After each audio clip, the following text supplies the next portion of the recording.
Hello everyone, welcome back to my channel limitless Amaira. So अगर आपकी भी डिलीवरी अभी होने वाली है, ड्यू डेट नज़दीक आ गई है, या फिर आपकी डिलीवरी हो चुकी है, नॉर्मल डिलीवरी, और अगर आपको स्टिचेस आए हैं तो आपके लिए वीडियो हेल्पफुल रहेगी। बात करने जा रहे हैं कि डिलीवरी के बाद जो स्टिचेस होते हैं, नॉर्मल डिलीवरी के बाद हम उसे किस तरीके से जल्दी हील कर सकते हैं। मैंने क्या किया था अपने टाइम पे, वो चीज़ मैं आप लोगों के साथ शेयर करने जा रही हूँ। एक इम्पॉर्टेंट चीज़ मैं आप लोगों को बोलना चाहूँगी, जब आपकी डिलीवरी हो जाती है उसके बाद आपको डॉक्टर जो है, गायनेकोलॉजिस्ट, आपके फॉलोअप चेकअप के लिए बुलाते हैं। आपके चाहे जो स्टिचेस हैं वो हील भी हो गए ना, उसके बाद आप ये मत सोचिए कि आपको फॉलोअप चेकअप की ज़रूरत नहीं है। आपको फॉलोअप चेकअप के लिए ज़रूर जाना है। वो आपको 2 बार बुलाते हैं फॉलोअप चेकअप के लिए, जैसे डिलीवरी होने के बाद एंड देन कुछ मंथ के बाद वो आपको बोलते हैं। सो मैंने दोनों अपने जो फॉलोअप चेकअप्स हैं वो करवाए हैं। उन्होंने मुझे बताया था कि कोई प्रॉब्लम नहीं है, सब कुछ नॉर्मल है, ठीक तरीके से हील हुए हैं स्टिचेस। तो सबसे पहले मैं आपको ये बोलना चाहूँगी, देखिए जब स्टिचेस लगते हैं ना, स्टिचेस हमारे 1 to 4 टीयर कट्स लग सकते हैं। समटाइम्स कुछ लोगों को स्टिचेस लगते ही नहीं है, मतलब उनको कट लगाया ही नहीं जाता है और जो बेबी है वो ऐसे ही डिलीवर हो जाता है विदाउट एनी कट। अब ये डिपेंड करता है बहुत सारे फैक्टर्स पे, आपके बेबी के वेट पे, आपका जो लेबर टाइम है वो कितना लगा हुआ, लेबर पेन्स का टाइम कितना लग रहा है, आपके डॉक्टर के ऊपर कि आपको जो कट दिया जाता है।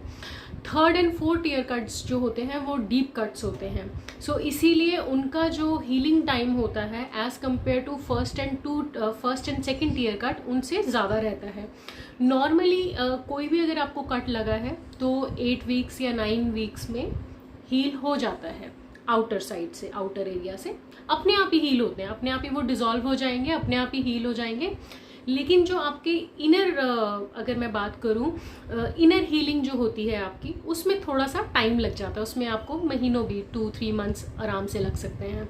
सो जैसे अगर किसी का 1 कट लगा है, 2 टीयर कट लगा है और जल्दी हील कर जाते हैं 1-2 वीक्स में या 2-3 वीक्स में, उसके बाद आप ये मत सोचिए कि बिल्कुल हील कर गए। इनर हीलिंग आपकी प्रोसेसिंग में रहती है। Same goes for 3rd and 4th tear cut. मेरे को, अगर मैं अपनी बात करती हूँ तो मुझे 3rd टीयर कट लगा था एंड अराउंड 8 वीक्स लगे थे उसको हील करने में, बट इनर हीलिंग वो चलती रहती है। तो चलिए फटाफट से स्टार्ट करते हैं वीडियो को। फर्स्ट इंपॉर्टेंट पॉइंट जो मैं आपको लोगों को बताना चाहूँगी वो है सिट्स पार्ट। मैं वीडियो में थोड़ा सा फास्ट रखूँगी, चीज़ों को जल्दी जल्दी आपको बताऊँगी सो दैट वीडियो ज़्यादा लॉन्ग ना हो। सिट्स बाथ होता क्या है, बेसिकली एक चेयर होती है जिसमें एक टब लगा होता है, उसमें पानी गर्म किया जाता है, देन उसमें एक सॉल्यूशन मिलाया जाता है। मेरे केस में बीटाडीन सॉल्यूशन यूज़ किया जाता था। एंड देन जो हमें हॉस्पिटल में चेयर प्रोवाइड की जाती है सिट्स बाथ के लिए, वो इलेक्ट्रिकल होती है। प्लग लगा होता है, स्विच करिए, पानी अपने आप गर्म हो जाएगा। उसमें आप जितना रिकमेंडेड है बीटाडीन सॉल्यूशन यूज़ करिए एंड देन आपको 15 to 20 मिनट्स उसमें बैठना होता है। मतलब आपका बॉटम एरिया डिप करके बैठेंगे आप। मॉर्निंग में एंड इवनिंग में 2 टाइम में सिट्स बाथ लेती थी। मेरे को रूम मिला हुआ था तो उसी में वॉशरूम में रखा हुआ था। समटाइम्स मैंने 3 बार भी सिट्स बाथ लिया है, क्योंकि अगर आप सिट्स बाथ लेते हैं, गर्म पानी जो होता है वो आपको हेल्प करता है पेन से रिलीफ दिलाने में। क्योंकि जब स्टिचेस होते हैं, इनिशियली जब स्टिचेस लग रहे होते हैं उस टाइम पे आपको इतनी ज़्यादा पेन नहीं होती है। मुझे तो नहीं हुई थी, मेरे को इवन पता भी नहीं लगा कि स्टिचेस कब लग गए। लेकिन लेटर ऑन आपको जो पेन है वो थोड़ी थोड़ी होनी स्टार्ट हो जाती है स्टिचेस में, बहुत ज़्यादा नहीं होगी। तो अगर आप सिट्स बाथ लेते हैं तो आपको उस पेन से रिलीफ मिलता है। जो सॉल्यूशन मिलाया जाता है, जो भी सॉल्यूशन आपको बताया जाएगा, उससे आपको इन्फेक्शन के जो चांसेस हैं वो कम हो जाते हैं। इचिंग नहीं होती है, क्योंकि अगर आप इचिंग करेंगे स्टिचेस पे तो वो ठीक नहीं रहेगा। जो सिट्स बात है, अभी देखिए हॉस्पिटल में तो इलेक्ट्रिकल चेयर मुझे मिल गई थी, लेकिन मेरे पास घर में वो चीज़ अवेलेबल नहीं थी, तो मैंने ऑर्डर नहीं किया, परचेज़ नहीं किया, क्योंकि बाद में तो वो यूज़लेस है एक तरह से। तो मैंने क्या किया, जो प्लास्टिक की नॉर्मल हमारे पास घरों में चेयर होती है उसी को मैंने यूज़ किया। उसके ऊपर मैं एक टब रख लेती थी, जिसमें मैं ये बोल सकती हूँ कि जब मैं बैठ रही हूँ तो बॉटम एरिया जो है वो कवर हो जाता है, डिप हो जाता है। चेयर के ऊपर मैंने वो टब रखा, उसमें मैंने पानी गर्म करके जो है ल्यूकवार्म, मतलब जितना मैं बर्दाश्त कर सकती हूँ उतना पानी मैंने डाला, बीटाडीन सॉल्यूशन डाला और मैं 15 to 20 मिनट्स जो सिट्स बाथ है वो लेती थी। ऐसा मैं डेली दिन में 2 बार तो करती थी। कभी कभी मैं 3 बार भी कर लेती थी, क्योंकि सिट्स बाथ आप जितना ज़्यादा लेंगे आपके स्टिचेस उतनी ही जल्दी डिज़ोल्व होते हैं, जल्दी हील होते हैं। सो ये बेस्ट, मतलब मैं अपनी तरफ से बोलूँगी कि ये बेस्ट तरीका होता है हील करने का। सेकंड अगर मैं बात करती हूँ तो देखिए हाइजीन जो है वो बहुत इम्पॉर्टेंट है आपके पोस्ट डिलीवरी जो स्टिचेस लगते हैं उसके लिए, क्योंकि आपको ब्लीडिंग हो रही होती है उस टाइम पे। कुछ लोगों को ज़्यादा ब्लीडिंग होती है, कुछ को कम होती है। तो पहली चीज़ कि जो हमें मैटरनिटी पैड्स हैं वही यूज़ करने हैं, नॉर्मल रेगुलर पैड्स हमें यूज़ नहीं करने हैं, क्योंकि उस टाइम पे ब्लीडिंग ज़्यादा रहती है। आप मैटरनिटी पैड्स चाहे तो आप ऑनलाइन ऑर्डर कर सकते हैं, अगर आपको हॉस्पिटल से मिल जाते हैं तो भी ठीक है। मेरे को हॉस्पिटल से मिल गए थे, वही मैंने मतलब लेटर ऑन यूज़ किए हैं। 2 घंटे से लेके 4 घंटे के बीच में आपको पैड्स अपने चेंज करने ही करने हैं हाइजीन मेंटेन करने के लिए। अब वो डिपेंड करता है कि ब्लीडिंग कितनी हो रही है, उसके अकॉर्डिंग आप चाहे तो 2 घंटे में या 3 घंटे में या 4 घंटे में जो है उसे चेंज कर सकते हैं। सो इसका ध्यान आपको ज़रूर रखना है। जब भी आप वॉशरूम जाते हैं, टॉयलेट या फिर आप स्टूल पास करते हैं, आप जो वेजाइनल एरिया है उसको भी अच्छे से थोड़ा वॉश करें। वॉश करने के लिए क्या कर सकते हैं, जैसे घरों आपने प्लास्टिक की सॉस की बॉटल्स देखी होंगी, उसी तरीके की आपको ऑनलाइन बॉटल्स मिल जाती हैं स्क्वीज़ करने वाली बेसिकली। तो आप उसमें पानी डालकर रख लीजिए, ल्यूकवार्म जो पानी होता है उसको डालकर रख लीजिए। जब भी आप वॉशरूम जाएं बस आपने उसको स्क्वीज़ करना है, या फिर आप नॉर्मल वॉश कर लीजिए। बस आपको ज़्यादा उसको रब नहीं करना है उस एरिया को, उसे ड्राई करके ही आपने पेंटी या कुछ भी जो भी आप पैड लगा रहे हैं वो लगाना है। ड्राई करने के लिए आप टिश्यू पेपर ले सकते हैं, टैप टैप ऐसे करिए, ड्राई कर लीजिए। अगर आप न्यूक्लियर फैमिली में अकेले रहते हैं तो आप फैन के नीचे उसको ड्राई कर सकते हैं, देन आप जो भी अपना क्लोथिंग वगैरह पहनना चाहते हैं वो पहन सकते हैं। तो ये बहुत इंपॉर्टेंट है। इसी के साथ मैं आपको ये बता देना चाहूँगी, एक्सपोजर टू एयर, जैसे डोर जस्ट अपना क्लोज किया एंड देन आपने पैंट्स रिमूव करी और फैन के नीचे जो है 10 to 15 मिनट्स के लिए थोड़ा आप कोशिश करिए उसे एयर मिलने की, क्योंकि जितना ज़्यादा एक्सपोजर होगा एयर को वो आपके मतलब आपको हेल्प करेगा जल्दी हील कराने के लिए।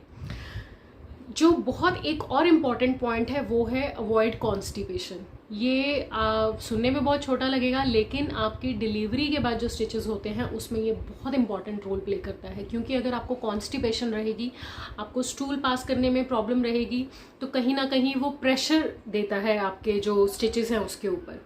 इसीलिए आपको हॉस्पिटल से भी जो डॉक्टर्स हैं आपके रेकमेंड करते हैं कॉन्स्टिपेशन के लिए सिरप। मुझे भी किया हुआ था, मैं भी वो सिरप यूज़ करती थी। उस टाइम पे हमें दलिया, खिचड़ी ये सब चीज़ें दी जाती हैं सो दैट हमारा जो स्टूल है उसको पास करने में भी कोई प्रॉब्लम ना आए। फाइबर रिच फ्रूट खाइए, पानी पीजिए, ल्यूकवार्म पानी जो है, चाहे आप उसमें जीरा डाल के पी रहे हैं, चाहे आप अजवाइन डाल के पी रहे हैं, जैसे भी आपकी फैमिली में आपको दिया जा रहा है, आप उस पानी को ज़्यादा से ज़्यादा जो है यूटिलाइज करिए सो दैट आपको कॉन्स्टिपेशन की प्रॉब्लम ना रहे, क्योंकि उससे प्रेशर पड़ेगा आपके स्टिचेस पे। नेक्स्ट पॉइंट की मैं बात करूँ तो हमें देखिए जो क्लोथिंग है उसका थोड़ा सा ध्यान रखना है कि जो आपकी क्लोथिंग है वो लूज़ क्लोथ्स होने चाहिए। जैसे आप नाइटी यूज़ कर सकते हैं, या फिर आप मैटरनिटी वेयर्स मिल जाते हैं आप वो यूज़ कर सकते हैं, पजामा टी शर्ट्स हो गई। टाइट कपड़े नहीं पहनने उस टाइम पे, मेनली ये पॉइंट है। इसके बाद हम नेक्स्ट बात करते हैं आपके पॉस्चर की। चाहे आप बैठे हुए हैं, चाहे आप लेट रहे हैं, वो बहुत इंपॉर्टेंट है।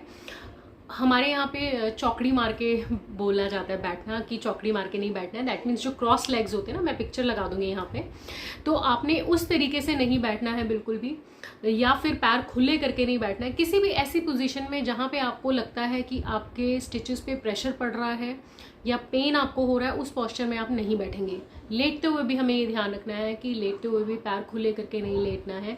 आप जब भी लेटें सीधे पोजीशन में लेटें और एक पैर के ऊपर दूसरा पैर आप जो है वो रख के लेटें। वो आपको बहुत हेल्प करता है स्टिचेस को जल्दी हील होने में। एक पैर के ऊपर दूसरा पैर रख के, जैसे आपका ये है तो आपने इस तरीके से लेटना है स्ट्रेट, वो इंटैक्ट रहते हैं थोड़े से। क्योंकि मैं इसके लिए मैं आपको बताना चाहूँगी, मेरे एक कज़न थे, उनको स्टिचेस कोई भी नहीं आए थे, नॉर्मल डिलीवरी ही हुई थी और वो स्टिचेस नहीं आए थे बट उनका कट लगा था, जहाँ तक मुझे याद है एक सिंगल कट था आई गेस।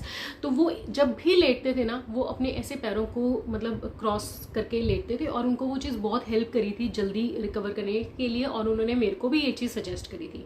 सो तब से मैं वैसा ही करती थी। सो पॉस्चर का हमें ध्यान रखना है पोस्ट डिलीवरी, एटलीस्ट जब तक आप अच्छे से हील नहीं हो जाते हैं। नेक्स्ट हम बात करते हैं टू मच वर्क। देखिए जब हमारी डिलीवरी होती है ना, उस टाइम पे आप ये कह लीजिए कि कहीं से एक एनर्जी आ जाती है और हमें लगता है कि हम सुपर वुमेन हैं, सुपर मॉम हैं, सब कुछ अपने आप करना चाहते हैं। मेनली नॉर्मल डिलीवरी की अगर मैं बात करूं, क्योंकि जब मेरी डिलीवरी हुई थी उस टाइम पे सेम डे से मेरी 5 o'clock डिलीवरी हुई थी, 6 o'clock मुझे रूम में शिफ्ट कर दिया गया था और सेम डे से ही मैंने अपने बेबी के छोटे छोटे काम जो है खुद से स्टार्ट कर दिए थे, जबकि मुझे थोड़ा सा रेस्ट कर लेना चाहिए था। बट उस टाइम पे ऐसा लगता है ना कि सब अपने आप कर लो, सब हो जाएगा। तो रेस्ट जो है मेरे टाइम पे मुझे इतना ज़्यादा उस टाइम पे इसलिए नहीं मिल पाया था क्योंकि लॉकडाउन था, हम किसी मेड को रख नहीं सकते थे। मैं न्यूक्लियर फैमिली में रहती हूँ, मेरे सिस्टर इन लॉ आए हुए थे तो 15 डेज़ के लिए फिर भी मुझे थोड़ा रेस्ट मिला था। लेकिन उसके बाद फिर वही है कि अपने आप सारा घर का जो काम होता है वो आपको करना ही पड़ता है। सो बहुत ऐसे लोग होंगे जिनकी सिचुएशन मेरे जैसी ही होगी, तो अगर ऐसा आपका कंडीशन है आप काम करिए, लेकिन आपने बस ये ध्यान रखना है कि हाफ एन आवर जैसे काम किया, हाफ एन आवर आपने रेस्ट करी, हाफ एन आवर काम किया, हाफ एन आवर रेस्ट करी। सो हमें पोर्शन में काम करना है। जो जॉइंट फैमिलीज में रहते हैं या जिनके मदर इन लॉ हैं, मदर्स हैं जो आपको हेल्प कर सकते हैं कि आप रेस्ट फुल टाइम कर सकें, वो बहुत अच्छी बात है कि आप आराम से रेस्ट करिए, एटलीस्ट 1 महीना तो रेस्ट करिए। लेकिन हाँ, ये भी नहीं होना चाहिए कि बिल्कुल हम मतलब रेस्टिंग मोड में हो, लेटे रहें। ऐसा नहीं है, आप बीमार नहीं है, कुछ नहीं है। नॉर्मल डिलीवरी इसीलिए नॉर्मल बोला जाता है कि वो एक नॉर्मल प्रोसेस है। तो इसीलिए अपने बच्चे के जो काम है वो आप खुद कर सकते हैं। वॉक करिए, खाना खाने के बाद चाहे 10-15 मिनट बाद करिए, करते रहे। मतलब आपको फिजिकली एक्टिव ही रहना है। बस ये कि हमें बहुत तेज तेज नहीं चलना है, हमें कोई हैवी ऑब्जेक्ट्स नहीं उठाने हैं, झुकना नहीं है, ज़्यादा देर खड़े नहीं होना है। ये सब चीज़ों का हमें ध्यान रखने की ज़रूरत है। सो अगर आप ये कर रहे हैं तो फिर कोई घबराने की बात नहीं है। नेक्स्ट पॉइंट पे आती हूँ मैं, जो कि काफ़ी लोगों के दिमाग में क्वेश्चन भी रहता है। इंटरकोर्स जो है आपको डिलीवरी के बाद तब तक नहीं करना चाहिए जब तक कि आप गायनेकोलॉजिस्ट से एक बार अपना फॉलोअप चेकअप नहीं करा लेते हैं, एंड देन उनसे आप डिस्कस कर सकते हैं। अगर वो आपको बोलते हैं कोई प्रॉब्लम नहीं है आपके स्टिचेस में, then you can go for it. क्योंकि इनिशियली 1-2 महीना आप अवॉइड ही करिए। सो मैंने सारे पॉइंट्स कवर कर लिए हैं जहाँ तक मुझे याद है। मेरे को यही पॉइंट्स मैंने नोट डाउन किए हुए थे जो मुझे हेल्प किया। मैंने सोचा मैं आपके साथ भी शेयर कर सकती हूँ ये चीज़। देखिए, बस स्टिचेस में इन्फेक्शन ना हो, आप हाइजीन मेंटेन करके रखें। और क्योंकि एक बार अगर स्टिचेस ओपन हो जाते हैं ना, तो दोबारा से जब अगर वो स्टिच वापस से करना पड़े तो वो सिचुएशन मतलब वर्सन हो जाती है। सो बेटर है, इसीलिए हम लोग पहले से ही ये सब चीज़ें ध्यान में रखें। स्टिचेस अपने आप डिज़ोल्व होते हैं, आप देख सकते हैं जब आप कभी वॉशरूम जाएंगे वो गिरते रहते हैं या डिज़ोल्व हो जाएंगे अपने आप। बस आपने इतना ध्यान रखना है कि वो अगर हील भी हो रहे हैं ना, तो ये मत सोचिए कि बिल्कुल ही इनर भी आपका हील हो गया है, तो वो आप थोड़ा सा अपने आप को टाइम दीजिए। आप में से कुछ मॉमीज़ होंगे जिनको काफ़ी चीज़ें और भी पता होंगी, एक्सपीरियंस मॉमीज़। अगर ऐसा कुछ है आप कमेंट बॉक्स में बता सकते हैं अगर मैंने कोई पॉइंट मिस करा है जो चीज़ आप लोगों के लिए हेल्पफुल रही है, सो दैट हम किसी न्यू मॉमी को हेल्प कर पाएंगे। सो आज की वीडियो में बस इतना ही। मिलते हैं मेरी नेक्स्ट वीडियो तक। All the best for your delivery अगर होने वाली है। अगर आपकी डिलीवरी हो चुकी है, कॉन्ग्रेचुलेशंस। अब आप मदरहुड एंजॉय कर सकती हैं। मिलते हैं मेरी नेक्स्ट वीडियो में, तब तक के लिए stay at home, stay safe, bye bye.